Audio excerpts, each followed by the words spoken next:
Hello, and welcome to another First Chapter Friday. I'm excited about the book I have to share with you today, but first I have a question. Do you like cookies?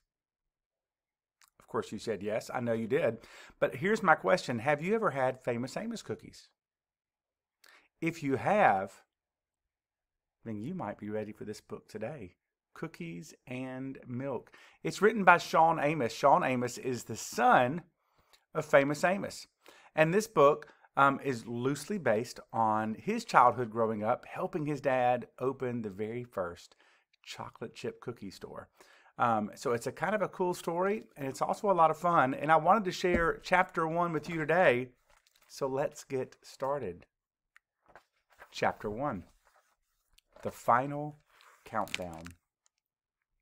Sometimes you got to take a chance. This is it. My last moment to go out on top. Summer is 1 minute away. All eyes are on me. I slowly rip a small piece of paper from the corner of my notebook. I slip it into my mouth and start chewing. Next, I pull out the plastic straw I saved for lunch. "Do it, Ellis," Alex whispers from his seat behind me. Our math teacher, Mrs. Cook, is wiping the board, but she could turn around at any second. Her twisted gray hair is pulled on top of her head like a bird's nest sitting on a storm cloud. I quickly put the straw in my mouth. Using my tongue, I push the paper wad into the end of the straw. Showtime. The skinny red second hand on the clock moves up. 10, 9, 8. The class starts the countdown. 7, 6, 5. I aim at the center of Miss Cook's bird nest. 4, 3, 2. I blow as hard as I can. 1. The spit wad flies through the air, rolling and tumbling. It's a perfect arc. Bullseye.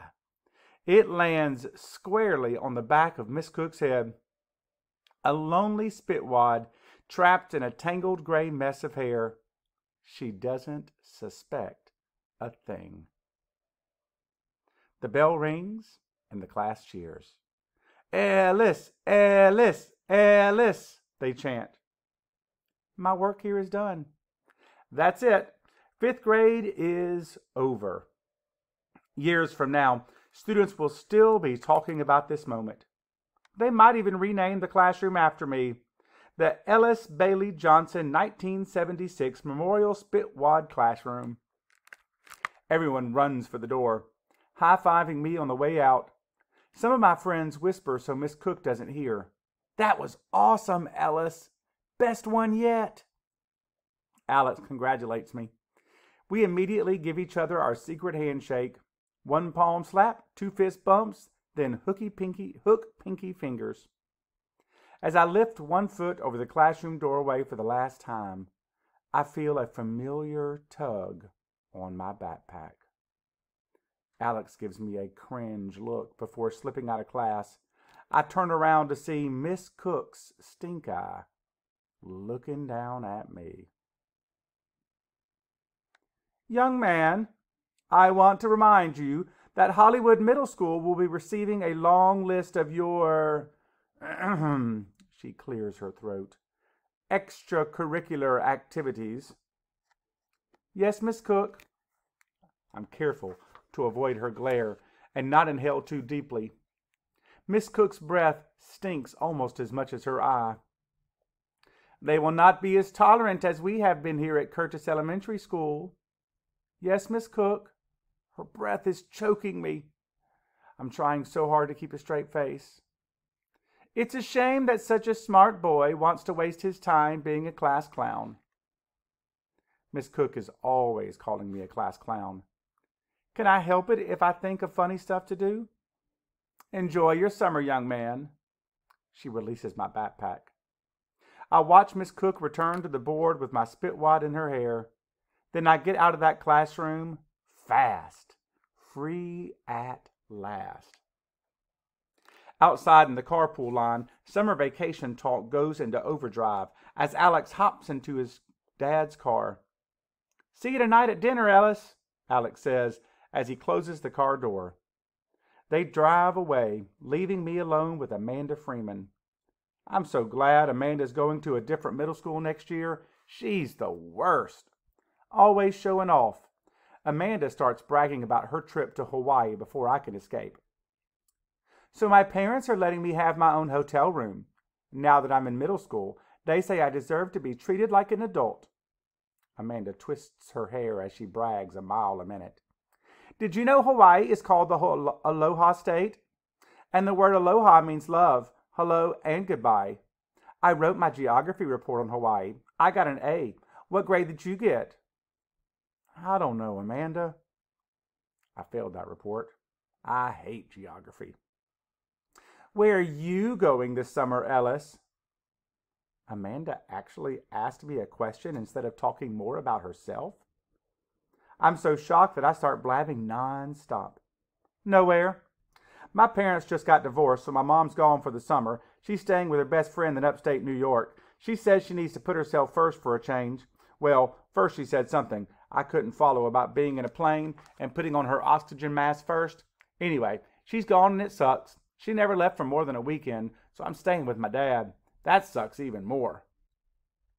Amanda looks at me and twists her hair.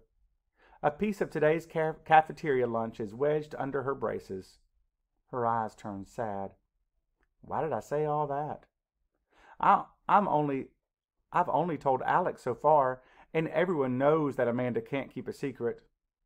"Oh, Ellis, I'm so sorry. Don't worry. I'm sure it'll be fine," Amanda says. She seems like she actually cares. For a split second, I think maybe it's okay that I told her. Then she keeps talking. "You know, I think it's really cute how you always make everyone laugh and how you play your harmonica all the time, and your hair is so funny and lumpy, all scrunchy-like. You remind me of my little brother. He's short and skinny like you."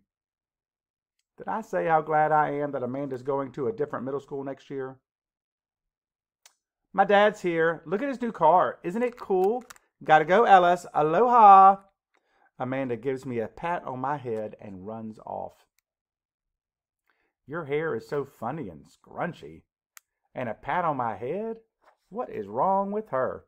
Please, please do not let me be the only black kid in middle school next year, and please let me grow." As the last of us wait for our rides, I pull my harmonica out from my pocket and blow a few farewell notes. The harmonica is the best company you can keep. Blow into one of its 10 holes and you get a note. Second the same note and you get a totally different note. You can suck in and blow in all sorts of combinations. Suck or blow a bunch of holes at the same time and it sounds like a huge wall of notes. The harmonica is like an orchestra in your pocket. Amanda drives away in her dad's new silver sports car, revealing my dad's brown Rambler next in the carpool line. My dad's Rambler is the total opposite of a sports car. It's old. Really old. Dad says it's got a vibe. I'd rather have the vibe of a school bus taking me home. It'd be less embarrassing. Dad leans over and opens the car door from the inside. The outside handle doesn't work anymore. "What's up, little man?" he says. "Don't call me that," I say for the millionth time. Dad's Rambler is beat up, but it sure smells good, like brown sugar and cocoa. I toss my backpack on the floor, stuff my harmonica in my pocket, then slide across the big bench seat. The front dashboard is covered in pins, buttons, and a few decals. The Keep On Truckin' button used to be on my backpack. My Dynamite button is also there. It's from my favorite TV show, Good Times. A guy named JJ always says, "Dynamite," when he's excited.